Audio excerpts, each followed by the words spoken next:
Greetings to all you nerdy folk out there, and happy Thursday or whatever day you happen to be watching or listening to this show. And welcome to PopStream, the official streaming channel from your friends at Pop Culture Classroom and Denver Pop Culture Con, where your community comes together to talk about your media because this is your PopStream. And I'm your host, Matt Slater. You can find me at Matty Slay on Twitter and Twitch. And today we've got episode 2. It's our first episode 2, guys. We made it to an episode 2. But we got episode 2 of PopStream Comics, the show where we get together and goof around while we talk about all things comics and manga. Tara and Dion, I am so excited to finally see you guys again. It feels like it's been forever. Right? I know. Time has no meaning in 2020. Nope. Tara, I love your look today. It's gorgeous. Thank you. Yes. Who I'm sure we'll get into it, but who are you portraying today? I am Death from the Sandman, which is a costume I've been doing for a long time because Nice. it's very comfortable at cons. So when I'm working booths, she wears a tank top and jeans. Easy, right? Yep. Yeah, I like that. So good to see you guys again. Glad to have you back for episode 2 of PopStream Comics. And today we are also joined by Wayne Winsett, owner of Time Warp Comics in Boulder, Colorado. Wayne, thank you so much for being here with us today. How are you doing? Thanks for inviting me. Yeah. You're in the comic shop right now, so we might hear some of the goings on at the shop. Is that right?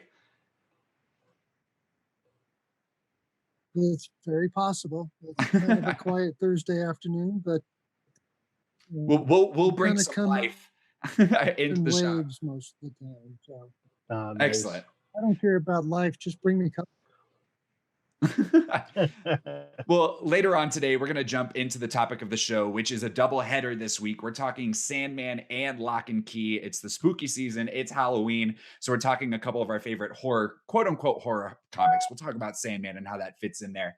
But Nice. first, if this is your first time joining us on PopStream, let me tell you how it works. We are live every Thursday at 4 p.m. Mountain Time on any platform you can think of. We are on PopStream's YouTube and Twitch channels, as well as the Facebook, Twitter, Twitch, and YouTube pages for Pop Culture Classroom and Denver Pop Culture Con. And if you're watching live, you get to be a part of the show by chatting with us on any of those platforms. So if you're on Facebook, you just write a little comment. If you're on YouTube, you just put a comment as well. You guys know how this works. And it doesn't matter what platform you're on. You can see everybody's chat. But like we said earlier, this is your community. So please don't be afraid to hop in, say hi, say what's up. When we're talking about what we're reading, tell us what you're reading. Tell us your thoughts on whatever it is that we're talking about. Tara, I loved, we might have lost Tara. I'm not sure. But we'll get her back. Yesterday, Tara made a beautiful comment. You know, we're talking about con and how PopStream kind of relates to con. And we have our shows that are the workshop and the Denver Pop Culture Con flashback, which is kind of like being in a panel room at con. Whereas this show, the AV show or the AV club, and this show comics is more like being at lunch, like meeting up with your friends in the cafeteria, meeting up with your friends in the hallway and having those types of conversations. Tara's back. I know Liz is working hard on the back end to get everybody situated in their right windows. So if you see things moving around on the YouTube, don't worry about that. Pay no attention to the man behind the curtain. But like I said, we'd love to hear from you guys. We're just having a cool conversation here. So get in the chat and let us know your thoughts on Sandman and Locke Key. But if you can't watch us live, we've got you covered. You can catch this show and all of our other amazing PopStream content on demand on YouTube, as well as Apple Podcasts, Spotify, Stitcher, and Google Podcasts. Just search PopStream and subscribe. You can do the 5 stars thing. You can do the likes. And just check out all of our previous content while we're at it. We're getting into the episode 2 cycle, but all of our episode 1s are currently available on those platforms. But like I said, this is PopStream Comics. So we've got myself, we've got Tara and Dion for every comics episode. And of course, we've got Wayne. And I want to know a little bit about you, Wayne. So who are you? What do we need to know? Well, thanks for asking, Matt. I'm Wayne Winsett. I own Time Warp in Boulder, and we just celebrate our 36th anniversary here. And Nice.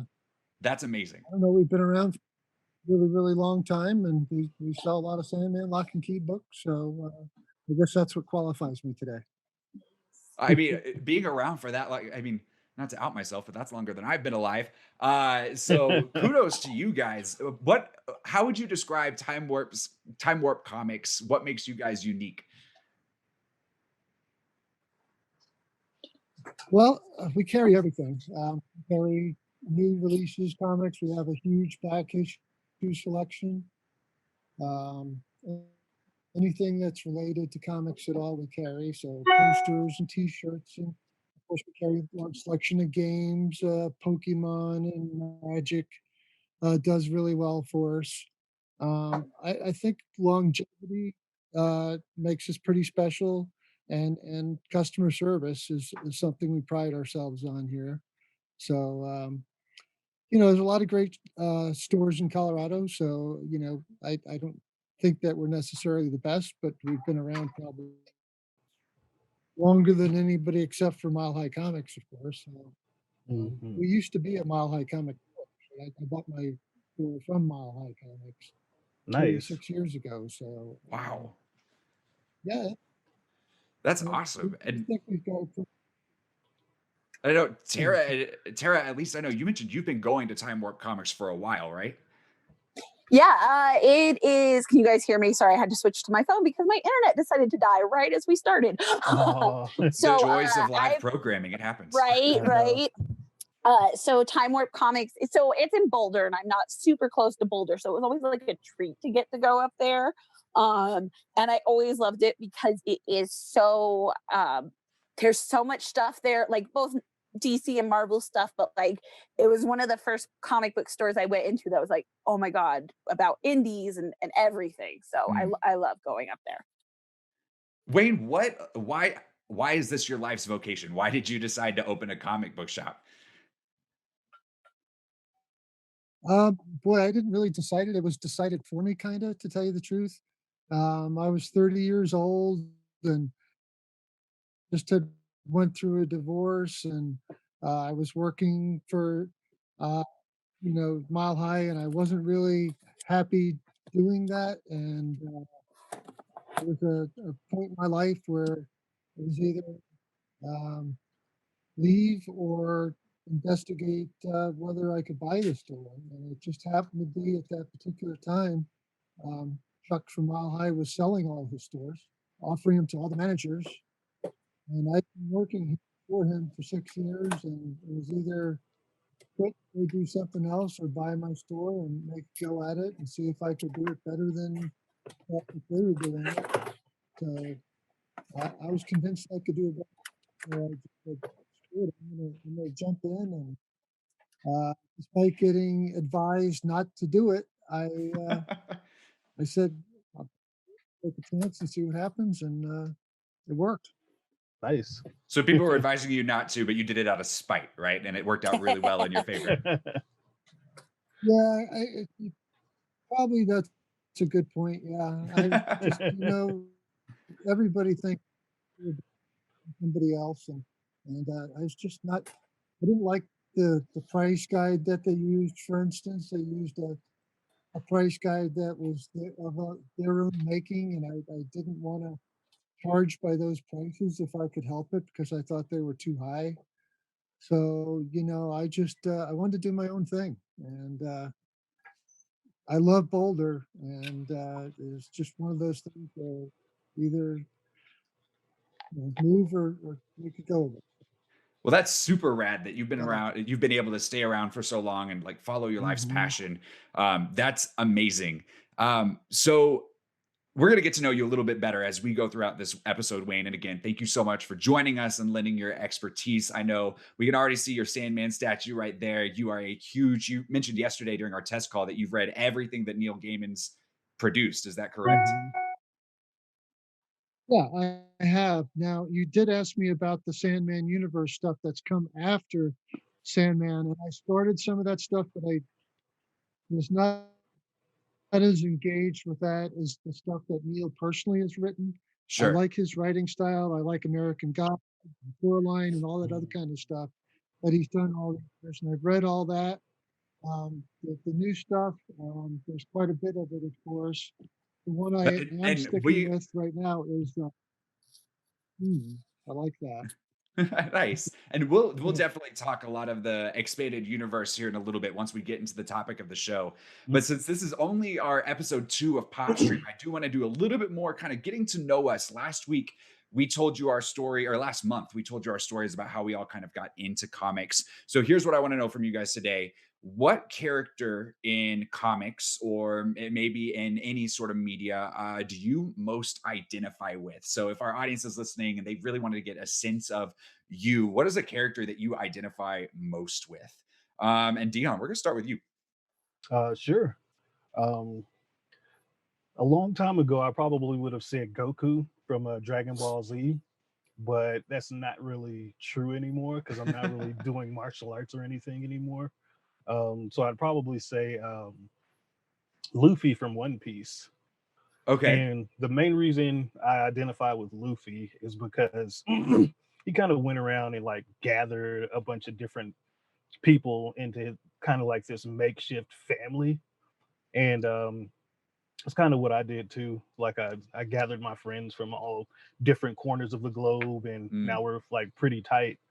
And also the whole like never giving up kind of attitude that he has. And I'm kind of the same way. I don't give up, and I can stretch really far. No, I'm just joking. I can't do any of that. I'm actually very That's your inflexible. superpower. I need to Stretch start doing Armstrong over yoga. here. I know. There you go. Tara, what about you? What character would you say you identify most with? So kind of like Dion, I want to say it's Sailor Moon, but that's not really right. So this is the character that I connect to most, which is Hero from Cardcaptor Sakura. And like he is both this mix of like this cute little, sarcastic, lazy sort of helper. Like he's always helping her, but also is like at the same time very serious and devoted and stuff. And I don't know, I'm Kiro. Nice. I love that. Wayne, what about you? Who would you identify with most? I would have to say Peter Parker, Spider-Man. Yeah, why is that? I was picked on a lot in school. I was a nerdy kid. I wasn't as smart as Peter Parker or Spider-Man is, but definitely was a long, tall, skinny kid. I was nicknamed the Mad Stork when I was in school. Followed me all the way through high school because I was just tall and skinny, and I played football. And but I used to get picked on quite a bit and run over on the football field and all that kind of stuff. So I really identify with the nerdiness of Peter Parker as Spider-Man. That's Wayne. Do you play video games at all by chance? I do not. You Back in the day, I played Atari, that kind of stuff. After that, I don't have time. There's so much to read and all. I just don't have time for games. Yeah, at first I thought you said sorry, like the board game, but then I realized you said Atari, and I was like, that's a whole different realm. That's excellent though. I asked because the Spider-Man PS4 game is excellent. They're coming out with the new expansion here, Miles Morales, which I'm so excited for. I got to get my hands on a PlayStation 5. I've struck out so far in all of the pre-orders. I'm hoping we'll get there. I would have to go with, I think, currently Eric Biddle from the comics Check Please by Ngozi Ukazu, because his character is gay and goes to university, so it covers his kind of time at university, and he has an ice skating background, is from the South, but then is playing for the hockey team and is in a very masculine, environment, but he loves to bake. And so I'm also from the South. I'm also gay. I don't do sports. That's probably where we disconnect. But the whole kind of balancing, who you are and the feminine and the masculine, especially when you're coming into a new group in college, I just really love the way that she portrayed his character. It's an excellent read. So with that, Ed, I'll kind of ask, what are you reading right now? And I just want like one quick hit. What are you guys reading right now? And we'll go back to you, Dion, first. I'm actually reading a book called Caldera, which was drawn by a friend of mine, Suzanne Hilmig. And it's basically kind of a fantasy story centered around like this fantastic world. But yeah, if anybody is like interested in like, fantasy kind of environments or books, I definitely recommend Caldera. Excellent. Tara, what about you? What are you reading? I am brushing up on some of the basics and reading Making Comics by Scott McCloud, which Oh, is nice.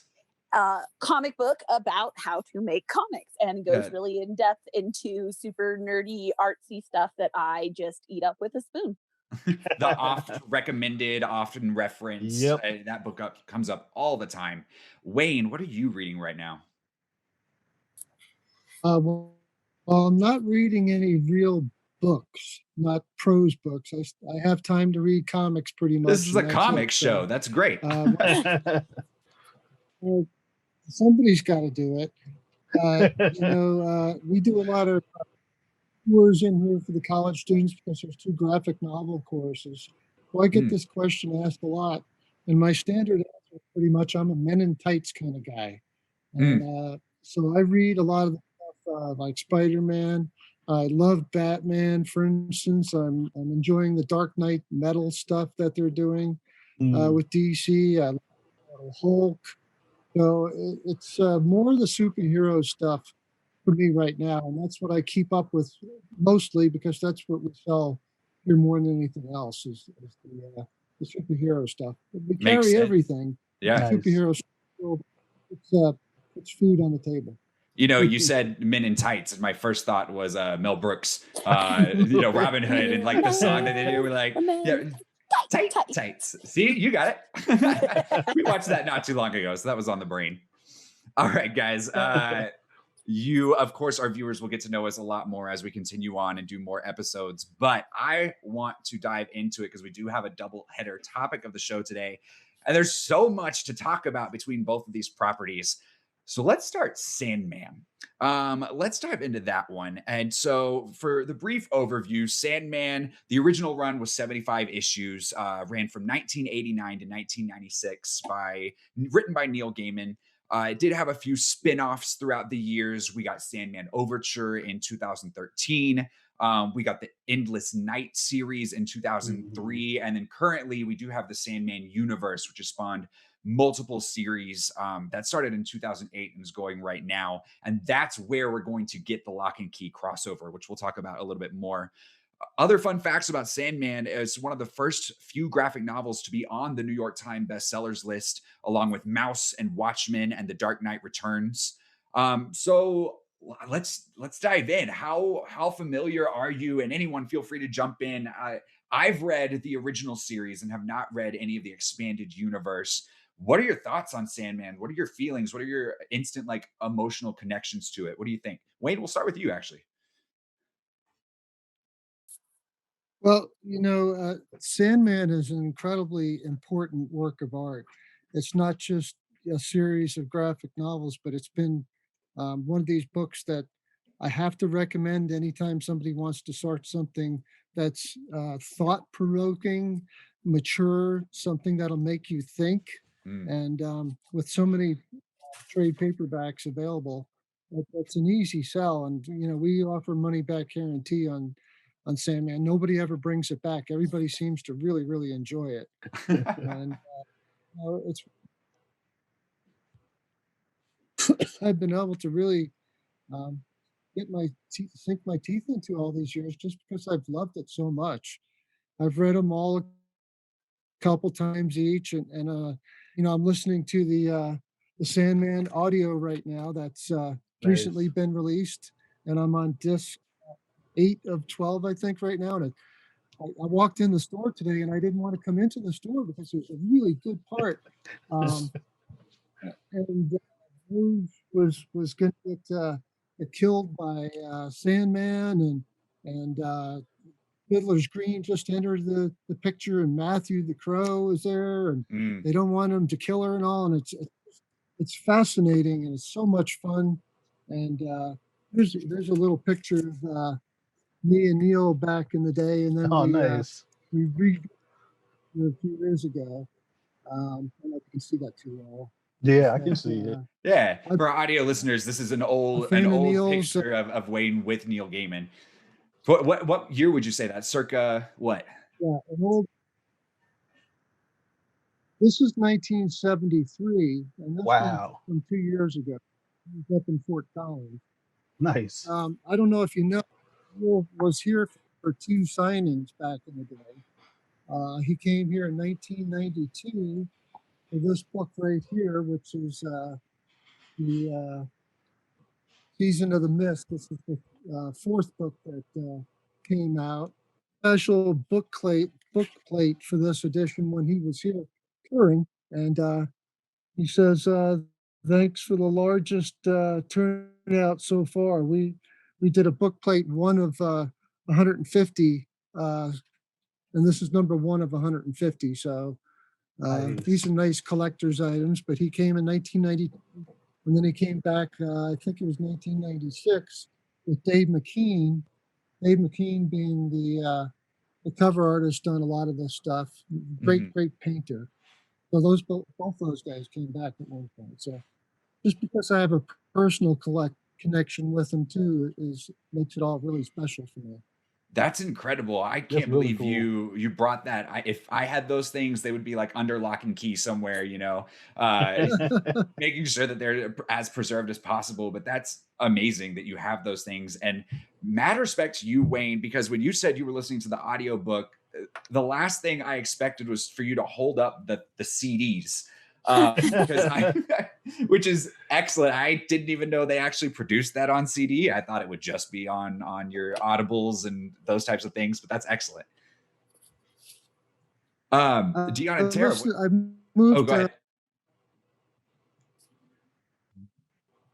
Well, I was just going to say I have a half-hour drive to work every day. There, half hour there and a half hour back, so I can listen to at least half of the CD on the way. So it's a lot of fun to drive and listen to that. Nice. And for our younger listeners, half a CD is like 30 minutes or so ish, depending on the CD. Man, I actually popped a CD into my CD player for the first time. The new Glass Animals album. They sent me an actual CD for pre-ordering the vinyl, which I was like, okay, I haven't listened to one of these in a while. Sandman, Dion and Tara, what do you like the series? What do you think? I'm actually not as familiar with Sandman as Tara or Wayne or yourself, so I'll let you guys take the lead on this one. I'm in the Locke Key right now. So excellent. Yeah. In high school, I was Neil Gaiman's target audience so intensely. And but Sandman was really hard because I was also poor. So I had and I actually just finally, it encouraged me to get off my butt and order the gaps. But I would just get volumes, when I'd find them at a thrift store or used and stuff. So I had 1, 2, 4, 6. So I read it a lot, but I did not get, and I know it is short stories, so you can read it separately like that, but rereading it all straight through this time, I kind of think that does a disservice to it, especially the small details. If you're not reading it back to back and to back, you can miss that this character was referenced before, this ties into this story before. And one of my favorite, and also strangely, I love the way the art in Sandman looks, even though a lot of the artists are not my personal I wouldn't have a poster of it on my walls, but it's so unique and interesting, and it serves the story so well. And it also is so this and some other works that Neil Gaiman did for DC, Black Orchid, I will fight people about comics not being art, and Sandman's probably one of the biggest guns in my artillery of being no, you cannot look at this and just be oh, this is an MCU. And I still think it's the easiest one. With all of the references that it makes to classic literature, and things it's how I don't see how anyone could read it and not black and white that it is fine art that you can then, and then once you break down that run, you can go okay, now that you've broken down this prejudice of comics, let's talk about some other stuff. And Sandman is such a good, you can't argue that Sandman is not high literature. You just can't. So it's a really good tool, like Wayne said, to get people thinking about comics in maybe a different way than they might have been exposed to when they were, 12, 30 years ago or something. And then pull them in and be like, yeah, Batman's still really cool too. But this is just something different. This is another slice of the pie, another thing that's available, because like we've talked about, so many people do still have that comics are just superheroes mentality. And it's so interesting as you go through Sandman that in the beginning, they tried to weave that in, right? He meets the Justice League, he meets different characters there. And then after the first issue, or I guess in the second issue, it's like volume and a half. Second volume, They're like, DC.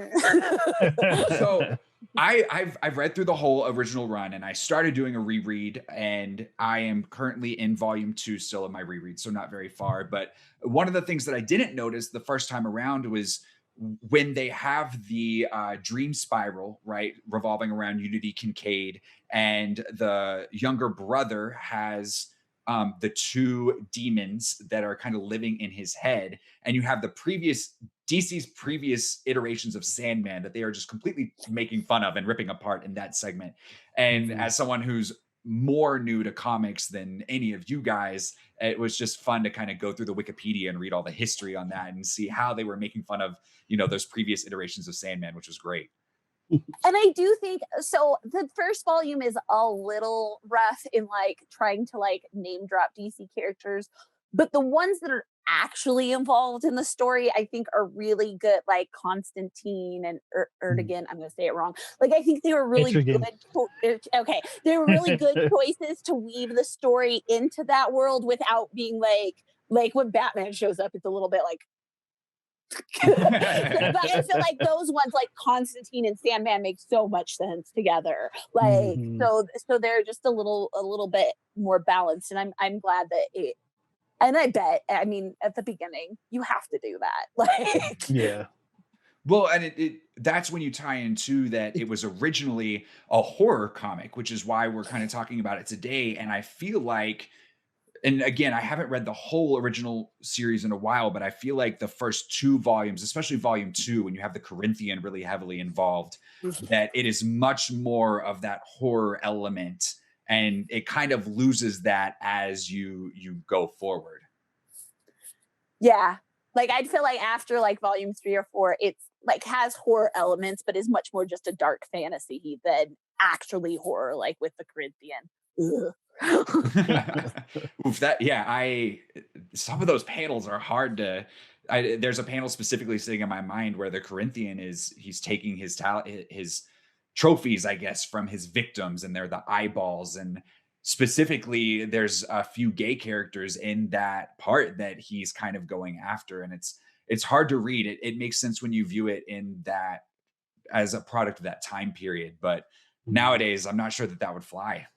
It's interesting because I was thinking there's a part with a trans woman later on too that was a little bit rough because there's some stuff that I think I have a feeling too Neil Gaiman probably would feel the same way about the terminology used, but at the same time it was so nice. Like there are so many queer characters in this story and they're just there living their lives and like a lot of times getting screwed over because that's what happens to humans in Sandman. But like it was kind of refreshing to just see like Donna, the lesbian in the diner, is just another character. And there's a lot like that just sprinkled through that it's just like, oh, here they are and like here they are living their lives and that's how it I definitely agree with you that there were some parts where I was like,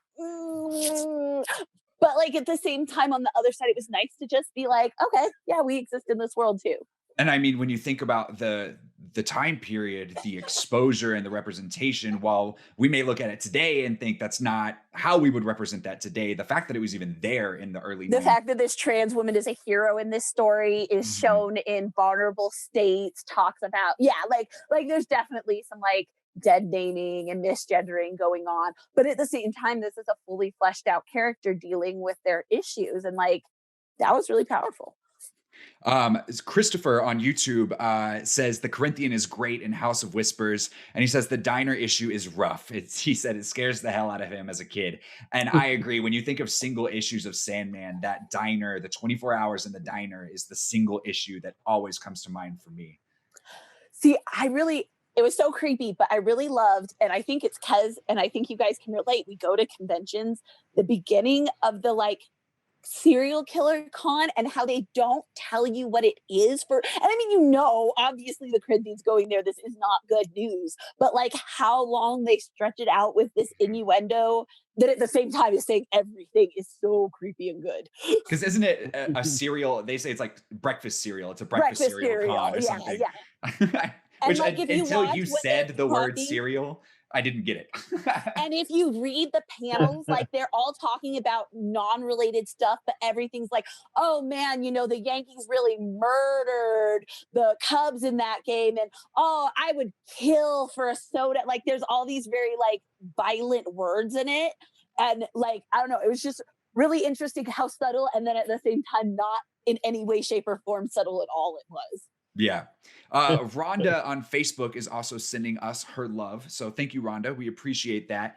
And we will get back into the Sandman conversation more as we start to talk the crossover. But before we do that, I do have a couple of things from Pop Culture Classroom and Denver Pop Culture Con that I want to share with you guys.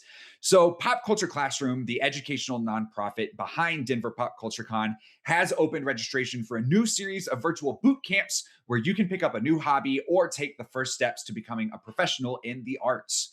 Our Photoshop bootcamp is already underway, and that's actually being taught by Dion himself. That one's started already, but if you're looking to learn more about Dungeons and Dragons, comic book creation, which Tara will be teaching, or streaming and content creation, which I'll be teaching, this is your opportunity to learn from the professionals and build community. Classes meet virtually once per week for 5 weeks. And in addition to getting instruction from professionals, you'll also get curated resources and activities to help reinforce skills between classes. And best of all, you'll get to build community and make new friends with learners just like you. These classes are for ages 16 and up, and there are a limited number of scholarships available. And because they're virtual, it doesn't matter where you live. The magic of the internet will let you participate from anywhere. And finally, this is new. If you are a PopStream listener, we like you a lot. So you get 15% off of our camps. All you have to do is use the code PopStream when you check out, and that will get you 15% off of your registration fee. You can learn more about these at popcultureclassroom.org/camps. But that's not all that we've got going on. And this is something new for you guys as well. Pop Culture Classroom and Denver Pop Culture Con recently announced PopSCREAM, our online virtual mini con starting Thursday, October 29th and ending Saturday, October 31st. So beginning that Thursday afternoon, we'll have a variety of guests and sessions, such as award-winning author Stephen Graham Jones talking writing techniques and his newest novel, The Only Good Indians. We've got comics creators from publisher Scout Comics demonstrating how they create horror comics. Disney artist Greg Guler talking about animating Phineas and Ferb's Halloween episodes. And we've even got a G.I. Joe watch along with Dr. Mindbender voice actor Brian Cummings. So you can look for more details soon across Pop Culture Classroom and Denver Pop Culture Con's social media pages, as well as popcultureclassroom.org/PopScream. I was told by my team that we are releasing the schedule today. So definitely go check out the website, check out our social media, and make sure that, or you can see it scrolling across the screen right now. That is our schedule for PopSCREAM coming up at the end of the month. All right. So we talked Sandman. I want to talk Locke Key. So Locke Key, published between 2008 and 2013 originally, the 6 volumes that make up the main story. And then we've had multiple spinoffs since then, all the way up through now.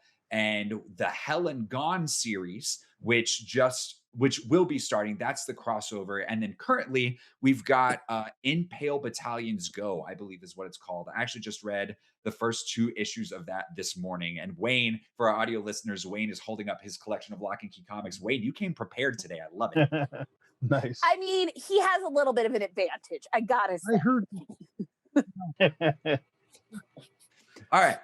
So Dion, you said earlier that you're all up in the Locke Key. What do you think about the series? Yes. So one of the things that I loved about Locke Key is it kind of captured that kind of childhood adventure kind of tale, almost like the old school like Goonies or what was the other one called?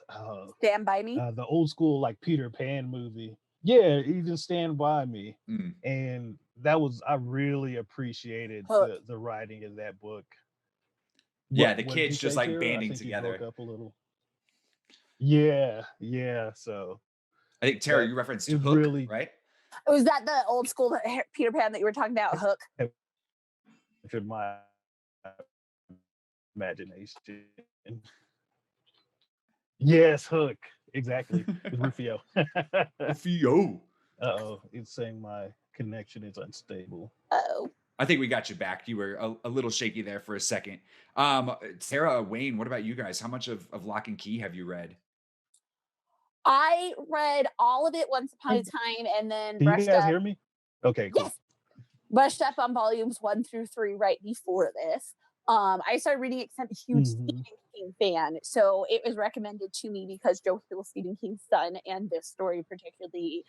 I be blasphemous here and say I think he's a better writer than his dad. I think he's honed, or at least definitely comic books. Yeah. No Stephen King comic books have ever impressed me very much. Coming at I you feel with the like hot takes here, yes. I know, and I love Stephen King, so that's coming from a place of love. But I feel like he's home. Like looking at Lock and Key, there's a lot of things that you see, tropes you show up seeing in King's writing, and I feel like they come together a lot more in Lock and Key, where Stephen King is very open about the journey and not the ending, which is great sometimes. And sometimes I'm like, okay, but you just made up. And like I feel like with Lock and Key, that's not true. Like everything that happens is so well woven together without being like cheesy amounts of woven together. Like everything happens for a purpose. Everything is meaningful to serve the story. The art is like so well suited for the story and expressing those really characters.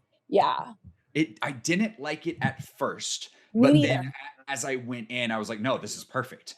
I opened it and I was like, ew. And then I started reading it and I was like, oh. Yeah, it makes Which is perfect kind of what sense. happened with Sandman, I'll be honest, too. Is I was like, I don't know. And then I read it and I'm like, oh no. Oh, yeah. Well, in Sandman, you have to get used to like the art Age. style changing out pretty often and Dream being shown in extremely different ways. This one, the art style, I don't know, you guys can probably describe it better than I can, but there's something slightly jarring, but the fantasy element and for some reason the way that the faces are drawn really come through for me with the content that the book is Everything's covering. so expressive. Everybody's Mhm. so expressive in it. And like you Yeah. compare it to Sandman, where like Sandman is a lot more about like body language and landscapes. And then like Lock and Key is so, and that makes sense because it's about these characters and how they're changed. Like I'm thinking of the big panel where you can see in his head and everything. And like it's so clean and detailed and expressive that you can read everything so well. I don't know. It's the perfect, both of them have unexpectedly perfect art for them. Super detailed art too. And this one, Yeah, whereas the artist is yeah, go ahead, Wayne. Rodriguez. In case anybody's. I was just saying the artist's name is Gabriel Rodriguez, and he's drawn all of them. So at Yes. least you have a style that's stable the whole run through. Which is That's really good something I too. really enjoy. And like even Sarah throughout said that. yeah, even throughout the majority of the spin-offs as well, it's still remained constant. I think that, and you were saying it's detailed. I think what's so strong about his art is everything is so detailed, but also at the same time so clear. And that can be really hard. A lot of times when you're making illustrative art, you're kind of weighing between like detail and being able to get across your message. And I feel like he was like, no, both, and made it work. And whereas Sandman kind of gets less horrific as the series goes on, the Lock and Key comics, at least, are a bloodbath throughout most of it, and especially as you get to the end. And I know we definitely have some feelings on the TV show. That is, I think specifically talking about bloodbath, I think, so I only watched episode 1, I'll be fair, and then I got bored. And I think part of the problem was the comic starts with this horrific demon-led home invasion where the kids have to literally fight their way out. And then in the TV show, first it's something kind of unconnected, and then it's like, not that getting shot, like, not that I don't want to be like, and that was fine. What are they whining about? But like, difference between seeing your dad shot by a student versus like 3 people invading your home and trying to chop you apart. Like, that's really different energy to Yeah. start with. And I think from there it just They didn't capture the same energy at all, which No, it was pretty sad. That I don't know why they made some of the choices they made. they Uh, Tara, I saw on your social media you said they went for like the CW approach, Yep. and they definitely made it more of that family friendly. It's teen Dion, parties. yeah, it's almost like Dion, like you mentioned, they went for that kind of Goonies the whole family can watch this vibe, and at least in my opinion, that really took away from. I Yeah. feel like if they just went all in, if this was an HBO show, like Oh, it would have. they, Even Stranger Things though can be that dark. And I mean, like, Oh yeah. it's not just about ratings, it's about like, you can show a lot of stuff in Lock and Key without going horrible because of the fantasy elements of it. Like, I Mhm. mean, or look at like Pan's Labyrinth. Pan's Labyrinth is horrifying without being super, super gory. And I feel Yeah. like you could have done something like that. But yeah, it's just so teen drama. I don't know. I feel really mean about it, but Don't feel mean. Speak your um, truth, Tara. yes, the current. So right now we've got In Pale Battalions Go, and that's going to be 3 issues, which is going to lead up to the Sandman crossover, which is supposed to start this month. And I find it interesting that as I was reading it today, some of the characters in this mini series are the same as some of the spin-offs, the same as the characters that we got in the spin-offs that have happened since the original run. So if you haven't read any of the spin-offs, because the original dealt with a family in modern times, but this house and the keys have been around for so long. A lot of the spin-offs actually deal with characters from different time periods. So this family specifically is around the time of World War One, and they're using the character is using the anywhere key to go to war and be a part of the war because that's what he wants to do.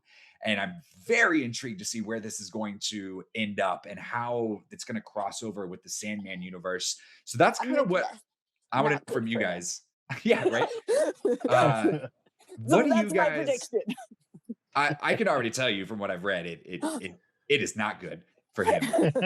He should have listened to his daddy, as many of us should, when he said, "Don't go to war. It's bad." Yeah. So what do you guys want to see? What do you think might happen in this crossover series, or what do you think you want to see from the crossover series? I'm, It, imagining different characters getting their hands on keys and what that might look like.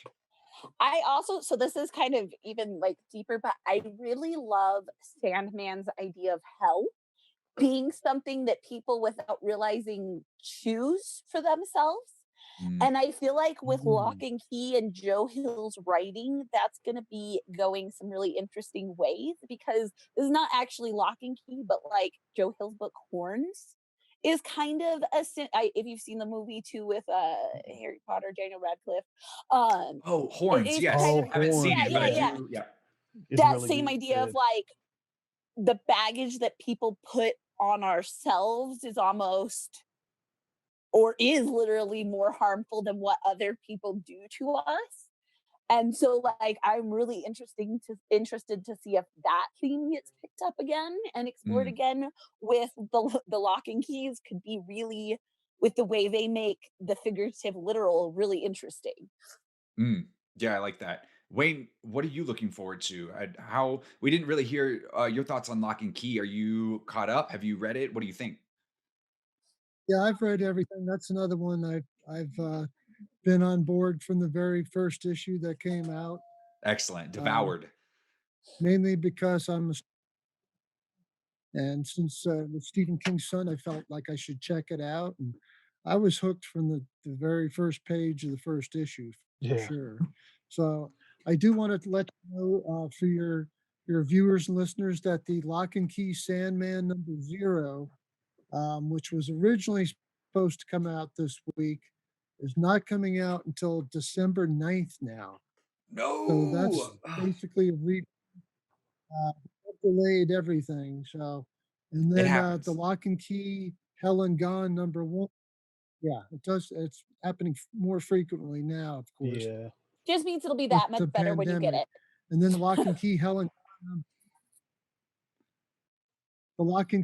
Gone, which is the very first one, is now coming out on February 10th next year. So, and that'll be a $6.99, 48 pages book. Nice. Excellent. That ties into and Sandman 23 is kind of a tie-in to all this because it has the appearance of a key in Sandman #23. So you might Ooh. have to go back and look at that. Refresh my memory. What happens in Sandman 23? Like, what storyline is that a part of? I don't I have to look myself because I was doing a little research myself last night, and I noticed I'm talking about a key in #23, and I did not remember that, so I have to go look myself to figure that The only out. key I can remember is I was the kind key of to hell. Yeah, it looks like it's part of the Season of Mists storyline. I'll have to go check that out because I also That don't remember that. it's when he gets the key to hell. yeah. Okay. Lucifer's like, bye, here you go. That's right. So, Yeah. there we go. Okay. So, yeah. So, what do we think? Where do we want to see the story go? What do we think might happen? I mean, It's there's hard so to many tell with those. possibilities. I mean, the idea that the key to hell and the lock and key keys are the same, like demon eye Right. key, is really Yeah. interesting. That makes a There lot it of is. Yeah. sense. So there you go.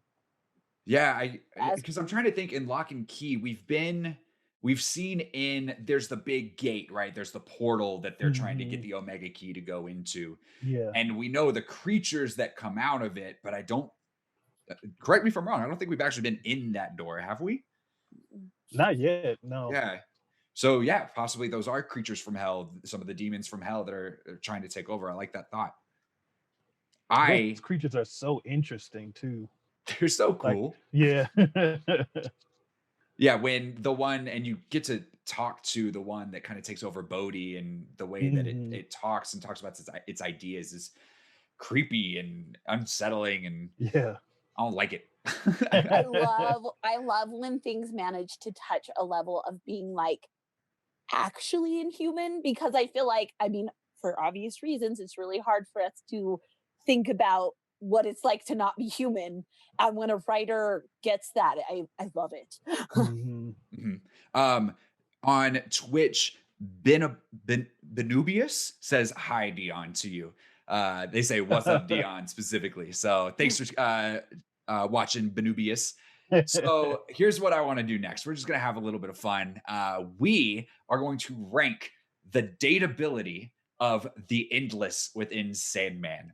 So if you're unfamiliar, in Sandman, we have the 7 characters that are the Endless. So they never die. They're always present throughout the world.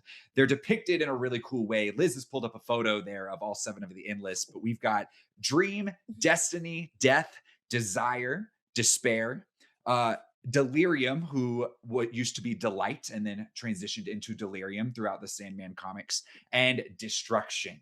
So here's what I want to know for each of these characters. I want to do a brief, like, what are their good qualities? Why would we not want to date them? And then at the end of this, we're going to get a super official, definitive rank of how we would date, or who of the Endless we as a group would like to date, which is a little bit weird in and of itself, but hey, we're just here having fun. There's weird. I'm sure that the Endless have had weirder dating situations, honestly. Desire for sure. Right?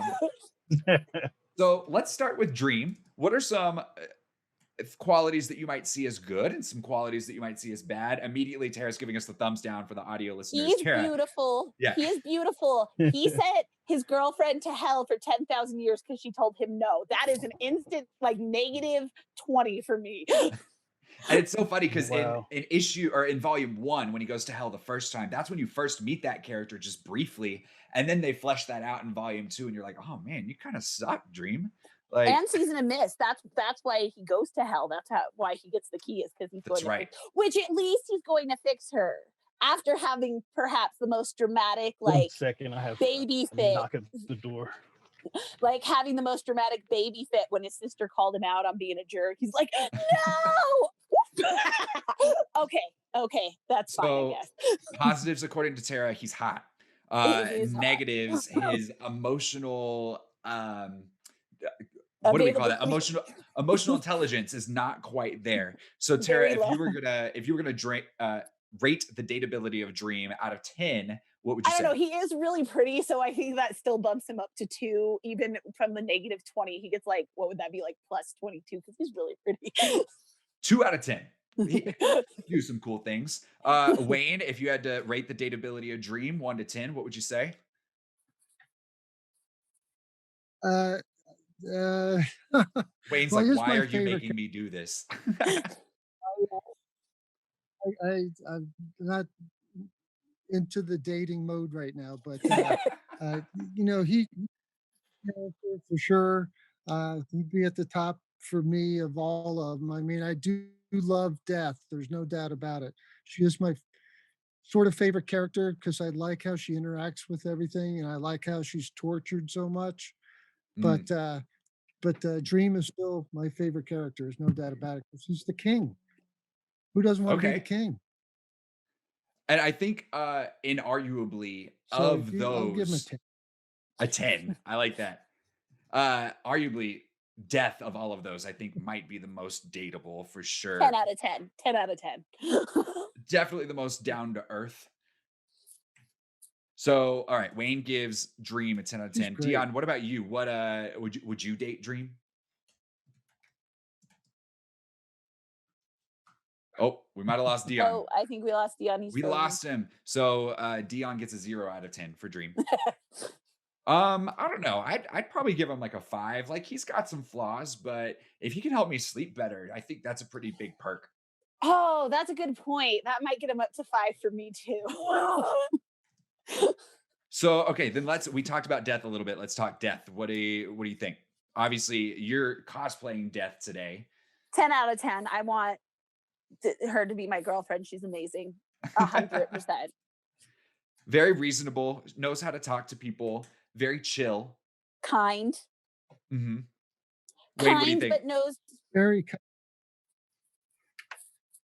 It's a good twist on the concept of Death. You accept Death to be a really terrible character, but she ends up being one of the better ones. What about Destiny? Would you date Destiny? Seems real boring. He just walks around reading his book. I don't know. I don't feel like he would have a whole lot of availability for us. You know, if we Yeah. were in a relationship, I'd be like, are you ever going to get your nose out of that book? I'm Right. here.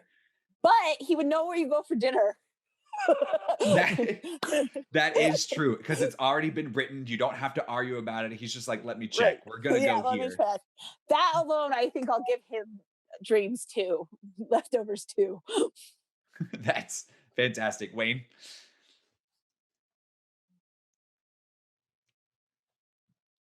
I agree with Tara. I just think he's such a blasé character, all in all, that I don't really have any. Certainly, don't have a desire to date him. That's for sure. I don't think I could date him exclusively. It'd have to be like, yeah, we could room together maybe, but all right. What about Desire? Desire is so interesting in this book because Desire is all genders and Desire is also very cheeky and plays pranks and things. Right? Like they would be so much fun to date, but it would also be like the worst relationship of your life. You'd realize, like, as soon as you were done, you'd be like, oh my God. But I still think I'm going to give him like an 8 because it would be the best time of your life, also. I mean, there would definitely be some benefits in the bedroom. That's for Yeah. sure. Okay. How about this one's interesting. Delirium and Delight, or Delight turned Delirium. I feel like you would always have a good time. Yeah. Yeah. I don't know. I would say like 6 because you'd have a good time, but that's a lot of baggage. It's one of those, like, I you mean, never know not that what's. any of the endless are like baggage free, but It's like, hey, babe, I'm just trying to ask you a straight question. I need a straight answer. And you're not going to get that. I need a straight answer, not a bunch of floating fish, honey. Right. Can you please go do the dishes? And they are in the dishwasher and, just having a good old time. Yeah. You open your dishwasher and there's like balloons, and you're like, okay, cool. This was not what I Awesome. needed. It'll keep you on your toes for sure. Um, Despair. I can't imagine anyone really wanting to date despair. Nope. Nope. That's 0. That would have to be at the bottom of the pile, right? Yeah, we could go down to 0 for that one. Yeah, there's not really many redeeming qualities to despair, especially portrayed in this book. And then I gotta say, destruction is daddy. I mean, yeah, I see that. I can definitely see that. Who's your He is a handsome man and or a handsome entity, spiritual entity. And I'm trying to remember because you don't really get to meet him until a lot later on Wait. in the book because he's removed himself and then finally they have a coming together. He seems like a pretty chill dude. I mean, like, I would probably want to peace out if I had those kind of responsibilities on my shoulder for some like alone time every now and then too. So yeah. I respect that he's able to see like I gotta go, y'all. I can't Yeah. keep doing this.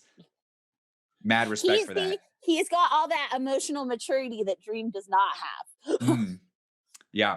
So, okay, here's where our ranking stands at the moment, just kind of taking our thoughts and putting them together. So, I think at the top would be Death, kind of undisputed. Underneath Death, I think it might be Destruction based on our conversation here today. And then from there, we've got kind of a tie between Dream and Destiny. I think Dream probably wins out. Yeah. Yeah. Okay, and then so I think that'll solidify it then. So the official PopStream ranking of the dateability of the endless. Here we go. At the very top, the most dateable, we've got Death. Then after that, we've got Destruction. Then we have Dream because he's kind of an emo kid. And then Destiny because Destiny's kind of boring, but again, can make decisions for you. And it's really nice to know what's going on. Then we have Delight and Delirium. It would always be a good time, but you never know what to expect. And then Despair. You just can't date. Despair. No, I'm sure there's some qualities in there, but it's going to take a lot of getting to know you to figure out what the good ones are. Wayne, do you think does this list set? Does this jive with you? I agree with everything. Yep. Excellent. So there you have it, convinced me. folks. If you were going to date the endless, that is where our suggestions would be. All right, excellent. Wayne, you have been so wonderful. We're throwing you weird questions like which comic book characters would you date? Thank you so much for being on this episode of PopStream. We really appreciate you being here. Is there any last plugs that you want to give for Time Warp Comics? Well, let's see. Last month was our 36-year anniversary. We had sales and all kinds of stuff there. So there's not really anything going on here until there's Halloween Comic Fest. So we have a few exclusive figures and things like that we'll have for that. And then we'll be getting ready for the holidays with Thanksgiving. Small Business Saturday is Thanksgiving, Black Friday, and then we'll be getting ready for Christmas. So we sell a lot of gift cards and stocking stuffers and things like that. So I know it's warm out and it's hard to think about the holidays right now, but they're right around the corner, and we're here for you. And we've got Sandman and Locke Key in stock all the time. Excellent. If you So are intrigued by this conversation and want to pick up come on down. So for all of your comic needs, one of the many places in the Denver Boulder area where you can find your comics, Time Warp up in Boulder. Thank you again, Wayne, for being with us today. We really appreciate you goofing off with us here. So for everybody else who's watching at home, next week on PopStream, we have episode 2 of the PopStream workshop, where we will have cosplayer Magnus Rose joining us to give us a little cosplay demo. And then next month, for the next episode of PopStream Comics, we're talking family. We're talking family matters, which is kind of a little bit of what we talked today with the Endless, because they're all family. But just in time for all your holiday gatherings, we're going to talk about all the different ways that comics and manga handle family and can maybe give us tips and pointers to how to talk to our own families. So if you enjoyed this content today, a couple ways that you can let us know. First of all, we've got PopStream at popcultureclassroom.org. That is our email address. If you've got an idea for a topic of a show, a question that you'd like us to answer, or a thought about something that we talked about today, hit us up. Again, that's PopStream at popcultureclassroom.org. And of course, you can like on YouTube, wherever you're watching right now, whether it's live or whether it is on demand. If you could go to our other services and give us a like, give us a 5-star review or a subscription, that really helps us out with the algorithms and getting the word out there. We are still a new growing show, so that would help us a lot and we would really appreciate it. So subscribing to PopStream would be excellent on any of those platforms. Finally, we are a nonprofit. Pop Culture Classroom, the organization behind this podcast, this streaming show, and behind Denver Pop Culture Con, is a nonprofit. We are always working to do good work, whether it's that's releasing history-based comics like our issue on the Electoral College that you can find for free on our website, or whether that's going into classrooms and community centers around the Denver metro area. Any donation that you have supports our work. It helps make Denver Pop Culture Con happen. So we would really appreciate that. You should see a donation link on your screen right now or after this stream. And that would be really, really helpful. Thank you guys for joining us today. Thank you for joining us live if you watched live, or catching us on demand. You can find all of our excellent PopStream content. We'd love for you to check it out. So until next time, this has been your PopStream. Take care of yourselves, guys.